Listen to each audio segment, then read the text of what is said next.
నమస్కారం.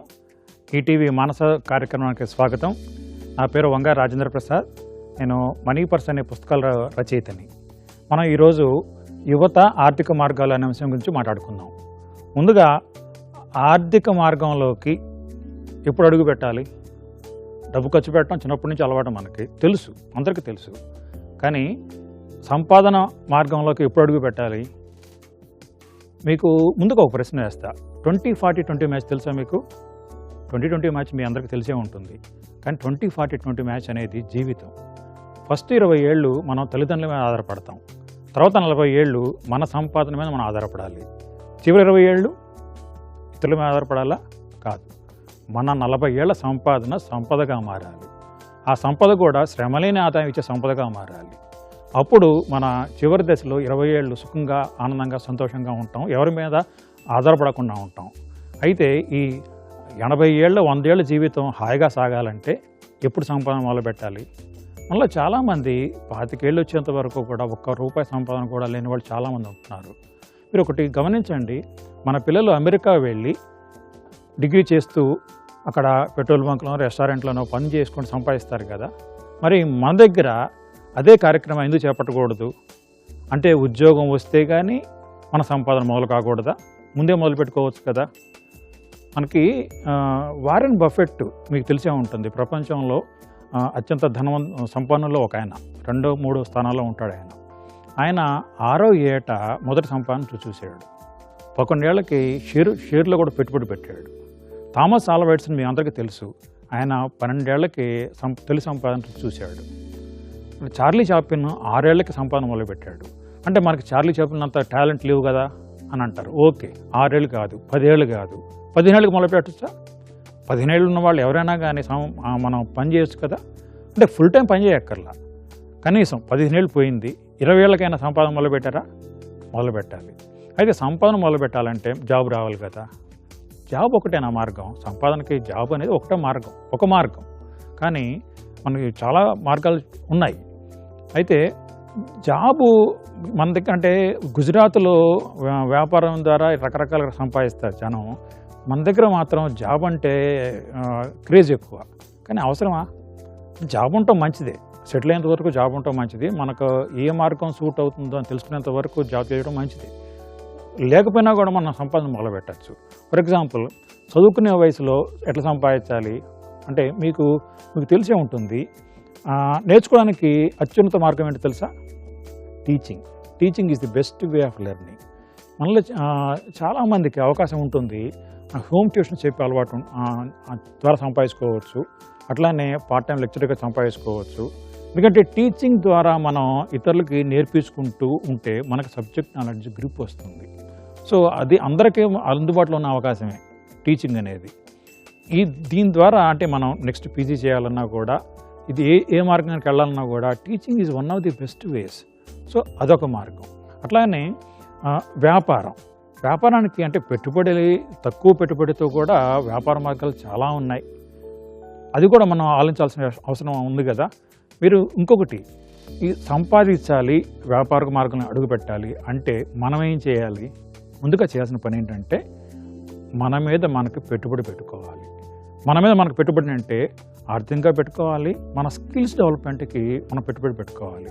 నిన్నటితో పోల్చుకుంటే మనం ఈరోజు ఒక్కటైనా కొత్త విషయం నేర్చుకున్నావా లేదా అనేది పరిశీలించుకోవాలి. దీనికోసం అంటే ఇంకోటి అంటారు, సార్ నేను కాలేజీకి వెళ్తూ రేయింబౌళ్ళు మా ట్రావెలింగ్కి వాటికి సమయం చాలట్లేదు, ఇంకా కొత్త స్కిల్స్ నేర్చుకోవాలనుకుంటే టైం ఎక్కడిది, లేకపోతే కొత్త విషయాలు నేర్చుకోవాలనుకుంటే టైం ఎక్కడిది అని అంటారు. కానీ బస్సులో ట్రావెలింగ్ చేస్తూ ఆడియో బుక్స్ వినొచ్చు. సంపన్న దేశాలు సంపన్నులు అయ్యే వాళ్ళు 70% ఆడియో బుక్స్ వింటారట. మనం కూడా ఆడియో బుక్స్ వినొచ్చు. మనకి నెట్లో బ్రహ్మాండమైన దొరుకుతున్నాయి. స్మార్ట్ ఫోన్స్ అందరికీ చాలామందికి అలవాటు ఉంది. సో దాన్ని మన ట్రావెలింగ్ టైంని కూడా వినియోగించడానికి, మనం నాలెడ్జ్ పెంచుకోవడానికి, మనం పుస్తకాలు వినటానికి, పుస్తకాలు చదవడానికి కూడా వినియోగించండి. అలాగే పుస్తకాలు చదవడం కూడా ఒక వ్యసనంలా ఏర్పాటు చేసుకోవాలి. మీరు గమనించే ఉంటారు, అంటే యండమూరి వీరేంద్రనాథ్ కానీ ఎవరైనా పెద్దవాళ్ళు ఎవరైనా కూడా ఫోటోలు చూస్తే మీరు చాలా గమనించండి జాగ్రత్తగా. ఐఏఎస్ ఆఫీసర్లు, ఐపీఎస్ ఆఫీసర్లు చాలామంది ఫోటోలు వాళ్ళని వెనకాల మీరు గమనిస్తే చాలామంది ప్రముఖుల వెనకాల, సీతారామ శాస్త్రి గారు కానీ ఎవరైనా కూడా వాళ్ళ ప్రముఖుల ఫోటోల వెనకాల పెద్ద లైబ్రరీ కనిపిస్తుంది. ఎందుకంటే వాళ్ళకున్న సంపద వాళ్ళు చదివిన పుస్తకాలే. అందుకని వాళ్ళు వాళ్ళ ఆభరణాల కింద పుస్తకాలు వెనక పెట్టుకొని వాళ్ళు ఫోటోలు తీయటము, ఇంటర్వ్యూలు ఇవ్వటం మీరు గమనించే ఉంటారు. అంటే మీరు ఎందుకు చెప్తున్నానంటే మనం పుస్తకాలు చదవటం అలవాటు చేసుకుంటే, అంటే మనం మన జీవిత అనుభవం ద్వారా నేర్చుకోవాలనుకుంటే ఒక జీవితం చాలదు, ఇతరుల అనుభవాల ద్వారా నేర్చుకోవాలి. ఇతరుల అనుభవాల ద్వారా నేర్చుకోవాలనుకుంటే వాళ్ళతో మాట్లాడాలి, అంటే వాళ్ళతో అసోసియేట్ కావాలి. అయితే గొప్పవాళ్ళు అందరి దగ్గరతో అసోసియేట్ కావడం ఈజీ కాదు, కానీ గొప్పవాళ్ళు రాసిన పుస్తకాలు చదవచ్చు. యూట్యూబ్లో అద్భుతమైన వీడియోస్ ఉన్నాయి, వాటిని చూస్తూ ఉండండి. డబ్బులు కూడా పెద్ద ఖర్చు ఏం కావచ్చు, యూట్యూబ్ చూడటం డేటా కొంత ఖర్చు అవుతుంది అంతే తప్ప.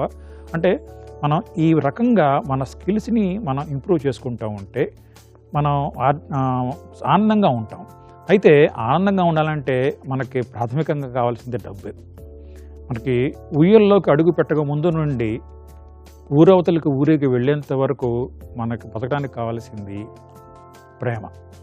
అయితే ప్రేమను వ్యక్తం చేయాలన్నా డబ్బు కావాలి, మన వాళ్ళ ప్రేమ మన మీద నిలవాలన్నా డబ్బు కావాలి. అయితే ఈ డబ్బు గుర్తుపెట్టుకోండి, నీరు డబ్బు మనం దారి చూపిస్తేనే అది మన దారిలోకి వస్తుంది, మన దారిలో ఉపయోగపడుతుంది. మనం దానికి దారి చూపించకపోతే దాని దారి గోదావరి అవుతుంది, సముద్రంలో కలుస్తుంది, నిష్ప్రయోజనంగా మిగులుతుంది. అందుకని డబ్బుకి మనం దారి చూపించాలి, మనం దారి ఏర్పాటు చేసుకోవాలి. ఈ మార్గంలో మనం నేర్చుకోవాల్సింది ఫస్ట్ స్కిల్స్ ఇంప్రూవ్మెంట్ చేసుకోవటం. ఇంకొక ముఖ్యమైన మార్గం ఏంటంటే, ఆర్థిక సమస్యలు లేని వాళ్ళు ఉంటే ఎవరు ఉంటారు. కొంతమందికి రూపాయల సమస్యలు ఉంటాయి, కొంతమందికి వేల కోట్ల సమస్యలు ఉంటాయి. అయితే గుర్తుపెట్టుకోండి, ప్రపంచంలో 90% సమస్యలు ఆర్థిక సమస్యలు కాదు, మానసిక సమస్యలే.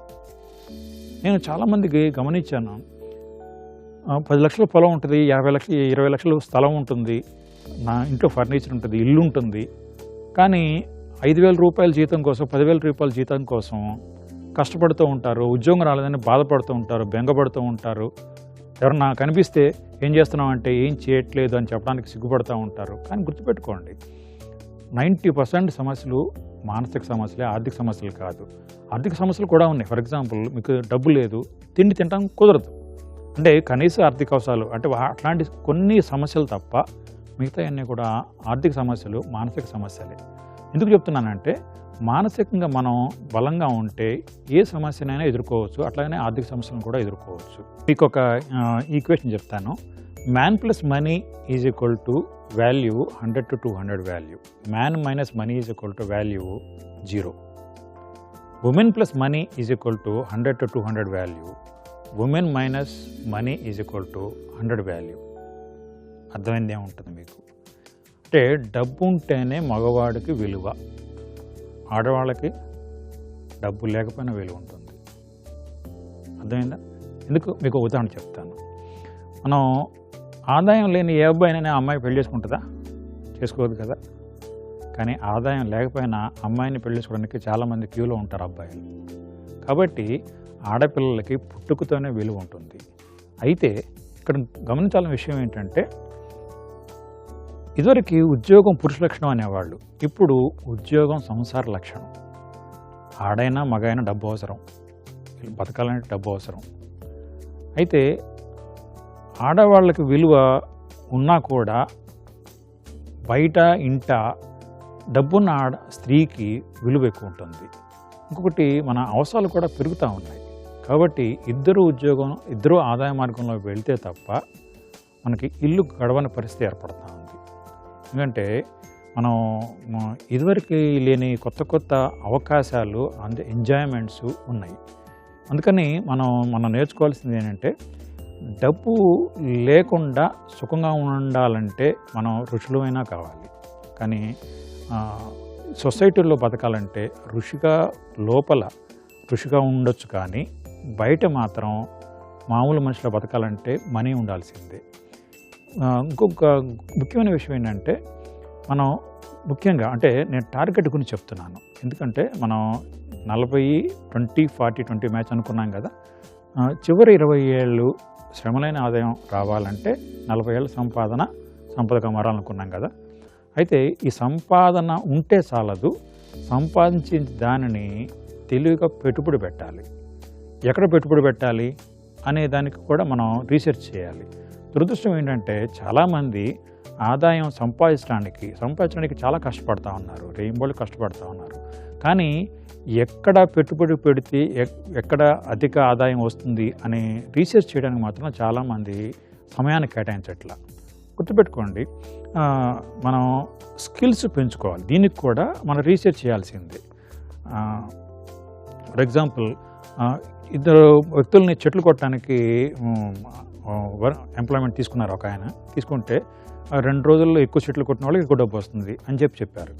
అయితే ఒక డబ్బు ఎక్కువ సంపాదించాలని చెప్పి చెట్లు కొట్టడం మొదలుపెట్టాడు, విపరీతంగా కొట్టడం మొదలుపెట్టాడు. ఇంకొక ఆయన చెట్లు ఒక 6 గంటలు కొట్టి తర్వాత గొడ్డల్ని పదును పెట్టడానికి 2 గంటలు వెచ్చించి మళ్ళీ చెట్లు కొట్టడం మొదలుపెట్టాడు. ఇద్దరు ఎవరు ఎక్కువ చెట్లు కొడతారు?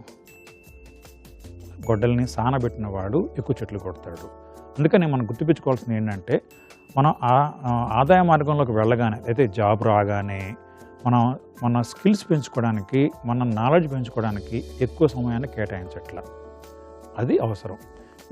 మనం అందరం కూడా అంటే మనలో చాలామంది దేనికోసం చదువుకుంటామండి? డబ్బు కోసం. టు బి ఫ్రాంక్, డబ్బు కోసమే. ఏదో కొద్దిమంది మహానుభావులు దేశ సేవ కోసం వాటి కోసం కష్టపడతారు, చదువుకుంటారు, నేర్చుకుంటారు.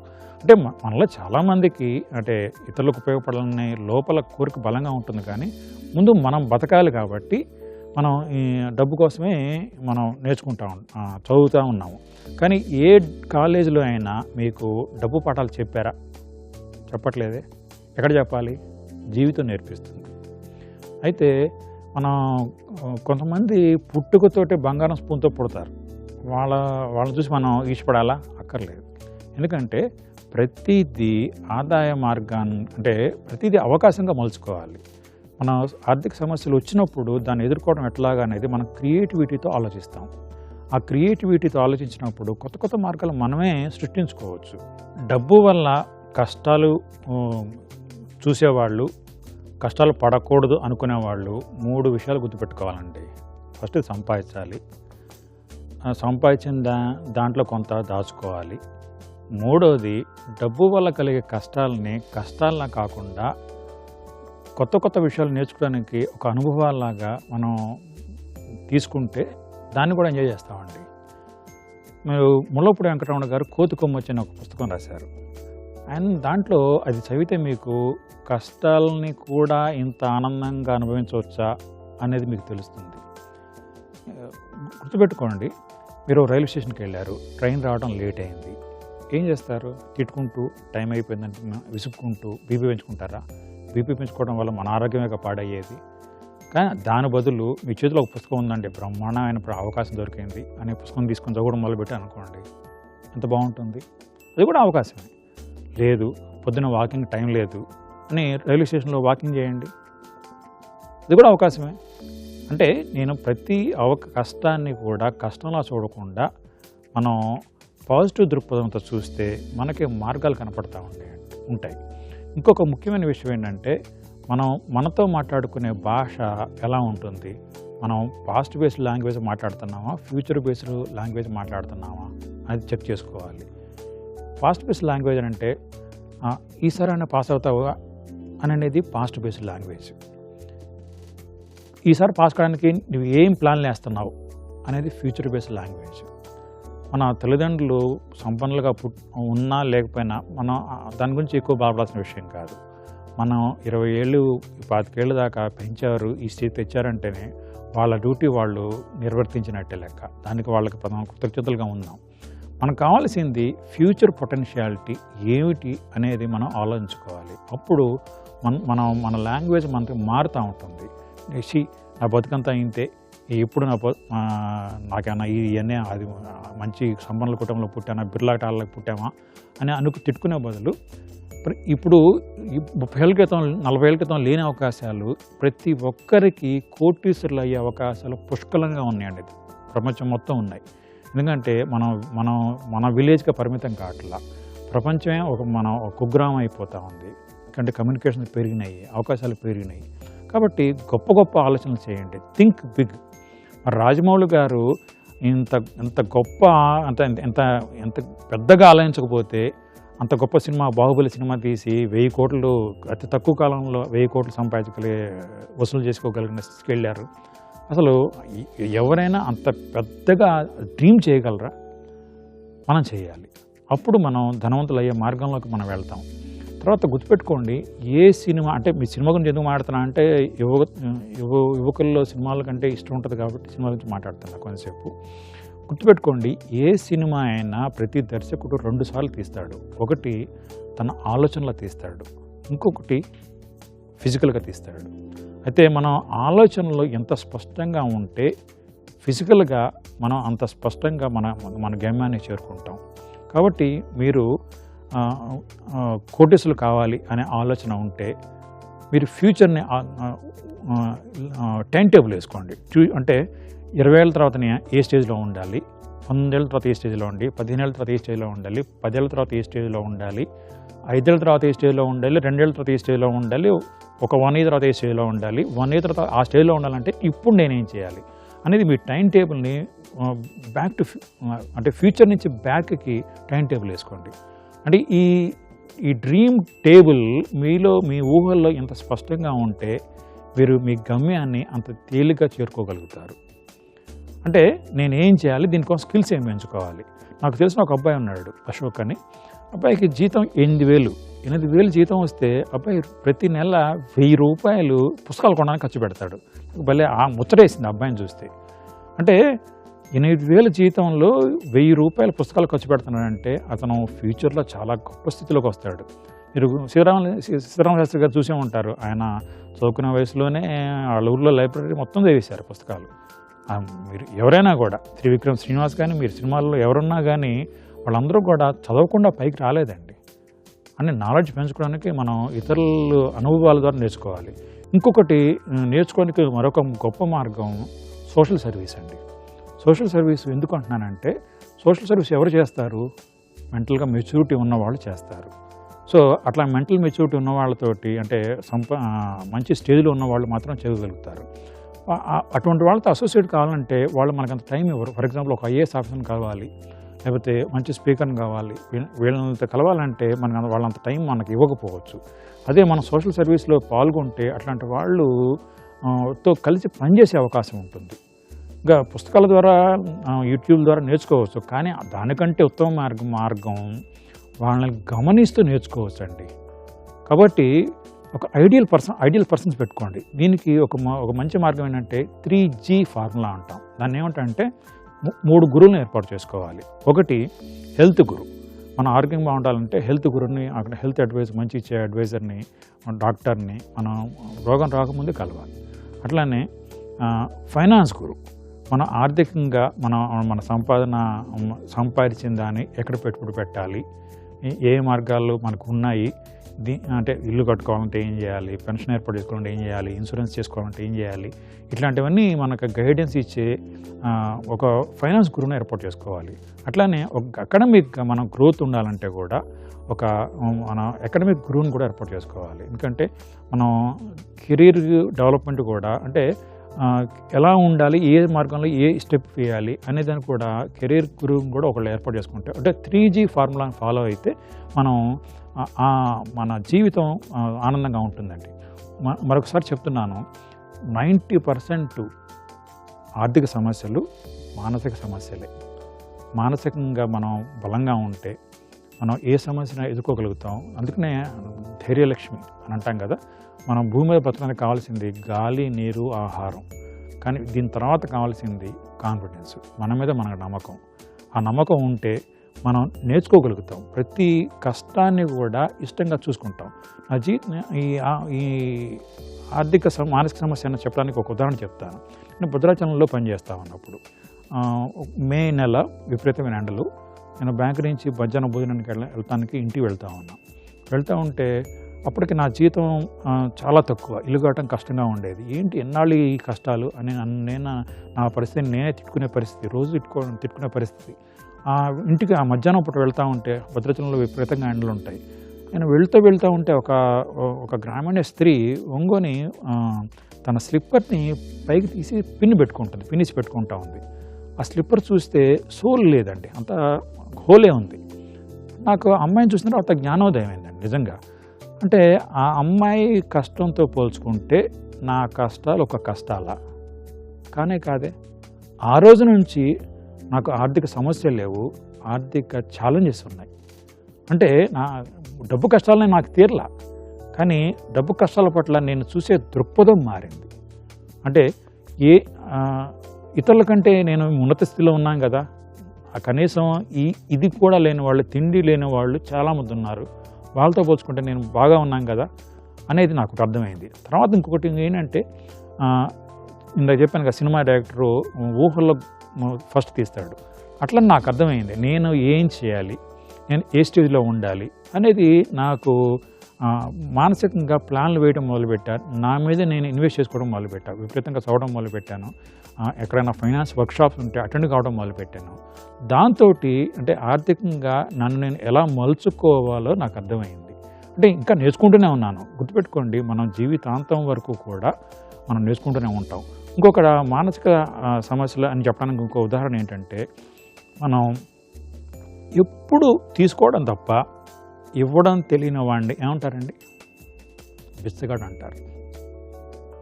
మనం ఎప్పుడు తీసుకోవడమే కానీ ఇవ్వడం కూడా తెలియాలి మనకి. అదే దానికోసమే సోషల్ సర్వీస్ చేయండి. అయితే ఇవ్వాలంటే డబ్బే ఇవ్వక్కర్లేదండి, మీ సమయాన్ని ఇవ్వండి, మీ తెలివితేటలను ఇవ్వండి, ప్రతి దాంట్లో పాలు పంచుకోండి. మా చెల్లెలు బట్టలు కొనడంలో వాటిల్లో ధరలు ఏది ధర ఎంత పెట్టవచ్చు అనేది చాలా ఎక్స్పర్ట్ అయ్యింది. ఎట్లా అయిందంటే, తనకి షాపింగ్ అంటే ఇష్టం ఎక్కువ. ఎవరు షాపింగ్కి వెళ్దామన్నా కానీ వెళ్తుండేది. వాళ్ళకి హెల్ప్ చేయడానికి, అంటే ఎవరన్నా బట్టల సెలక్షన్ కావాలంటే పిలుచుకునే వెళ్ళేవాళ్ళు. తను కూడా వెళ్తూ ఉండేది. అది వెళ్ళటం అంటే ఇతరులకి హెల్ప్ చేయడం కోసం, అంటే పెళ్ళిళ్ళు వాటిల్లో బట్టల సెలక్షన్ కానీ రమ్మంటే వెళ్ళేది. అలా వెళ్తూ ఉండటం వల్ల ఇతరులకు హెల్ప్ చేయడం మార్గంగా కనిపించింది. ఈ క్రమంలో తను ఈ బట్టలు ఈ నాణ్యత ఎంత, ఏ ధర ఎంత పెట్టచ్చు అనేది తన నాలెడ్జ్ పెరిగిందండి. మనం ఎప్పుడైతే ఇతరులకి సాయం చేయడం మొదలు పెడతామో మనం ఎక్కువ ఎదుగుతామండి. నేను కూడా ఆటో ఎక్కితే ఆటో దిగేలోపు ఆటో నడిపే డ్రైవర్కి ఒక ఇన్సూరెన్స్ పాలసీ, ఒక రికరింగ్ బ్యాంకులో రికరింగ్ డిపాజిట్ అట్లాంటివన్నీ చెప్తానండి. సింపుల్ టెక్నిక్స్ చాలా ఉన్నాయండి. ఫర్ ఎగ్జాంపుల్, బ్యాంకులో సంవత్సరానికి 12 రూపాయలు కడితే 2 లక్షల రూపాయల ప్రమాద బీమా ఉంది. మంచి మార్గం కదా. 12 రూపాయలు అంటే పెద్ద లెక్క ఏం కాదు, సంవత్సరంగా ఒకసారి. అట్లాగే 330 రూపాయలు కడితే ప్రధానమంత్రి జీవన్ జ్యోతి బీమా యోజన స్కీమ్లో 2 లక్షల రూపాయలకి న్యాచురల్ డెత్కి, యాక్సిడెంటల్ డెత్కి కవరేజ్ ఉంటుంది. అంటే 342 రూపాయలు కడితే సంవత్సరానికి యాక్సిడెంటల్గా ఏమైనా అయితే, ప్రాణానికి ఏమైనా అయితే 4 లక్షలు వస్తాయి, నార్మల్గా ఏమైనా అయితే 2 లక్షలు వస్తాయి. చాలా సింపుల్ మార్గాలు. అది ఎందుకు చెప్పానంటే, మనం ఎక్స్పర్ట్తో కలవటం వల్ల, లేకపోతే పుస్తకాలు చదవటం వల్ల, ఆర్థిక పరిజ్ఞానం పెంచుకోవడం వల్ల సింపుల్ టెక్నిక్స్ ఉంటాయండి. అవి నేర్చుకోవాలి. అవి నేర్చుకోవాలనుకుంటే ఏం చేయాలి? మనం సమయాన్ని ఖర్చు పెట్టాలి, డబ్బును కూడా ఖర్చు పెట్టాలి. మీరు బాహుబలి సినిమాకి వెళితే మీ ఆదాయం పెరుగుద్దా తగ్గుద్దా? ఖర్చు పెరుగుద్ది, ఆదాయం పెరగదు. కానీ ఫైనాన్స్ వర్క్షాప్స్కి వెళ్ళండి, ట్రైనింగ్ ప్రోగ్రామ్స్ అయినా ఉంటే అటెండ్ కండి, ఫైనాన్షియల్ ఎక్స్పర్ట్స్ని కలవండి, వాళ్ళు రాసిన పుస్తకాలు చదవండి. దాని ద్వారా మన ఆర్థిక పరిజ్ఞానం పెరుగుతుంది. సింపుల్ టెక్నిక్స్ ద్వారా మన ఆదాయాన్ని సంపదగా మార్చుకొని శ్రమలైన ఆదాయం ఇచ్చే స్టేజ్కి మనం వెళ్తాం. ఈ మార్గంలో మనకి కష్టాల్లా చూడకుండా అనుభవాలుగా చూడండి, ఛాలెంజెస్లా చూడండి. అప్పుడు మనం దేనైనా ఎదుర్కోవడానికి సిద్ధంగా ఉంటాం. మీరు జైంట్ వీల్ ఎక్కే ఉంటారు. జైంట్ వీలు పైనుంచి కిందకు వస్తూ ఉంటే ఎలా ఉంటుందండి? మనసు భయం అయ్యేదా? కానీ మనం దానికేం భయపడం. కారణం అంటే మనం యాక్సెప్ట్ చేసాము. అందుకని కష్టాలు ఏవైనా కష్టాలా చూడకుండా దాన్ని యాక్సెప్ట్ చేయండి. ప్రతి అనుభవం జీవితంలో ఎప్పుడు ఏ పాఠం నేర్పడానికి మనకు వస్తుందో తెలియదండి. కాబట్టి ప్రతి దాన్ని స్వీకరించండి. మనకి మీరు జీవితాంతం ఆనందంగా ఉండాలనుకుంటారా? కోటీసులో ఉండాలనుకుంటారా? నేను ఈ ప్రశ్న నా సభల్లో వేస్తే చాలామంది ఆనందంగా ఉంటాం కానీ అని చెప్తారు. కానీ దురదృష్టం ఏంటంటే 90% మనం ఈ సంగతి, ఈ సత్యాన్ని మర్చిపోతూ ఉంటాం. గుర్తుపెట్టుకోండి, మన లక్ష్యం ఆనందం అయితే ఆనందం వస్తుంది, డబ్బు అయితే డబ్బు వస్తుంది. ఎందుకంటే బిఎస్ఎన్ఎల్ సిమ్ కార్డ్ వేస్తే బిఎస్ఎన్ఎల్ సిగ్నలే వస్తుంది, వోడాఫోన్ సిమ్ కార్డ్ వేస్తే వోడాఫోన్ సిగ్నలే వస్తుంది. మనం లోపల వేసుకున్న సిమ్ కార్డు ఆనందమా డబ్బా? ఆనందంగా ఉండటానికి డబ్బు ఒక ఉపకరణం మాత్రమే. ఇంట్లో చీపురు ఉంటుంది, దాని లక్ష్యం ఇల్లు నీట్గా ఉండటమే. డబ్బు మనం ఆనందంగా ఉండటానికి ఒక పనిముట్టు మాత్రమే.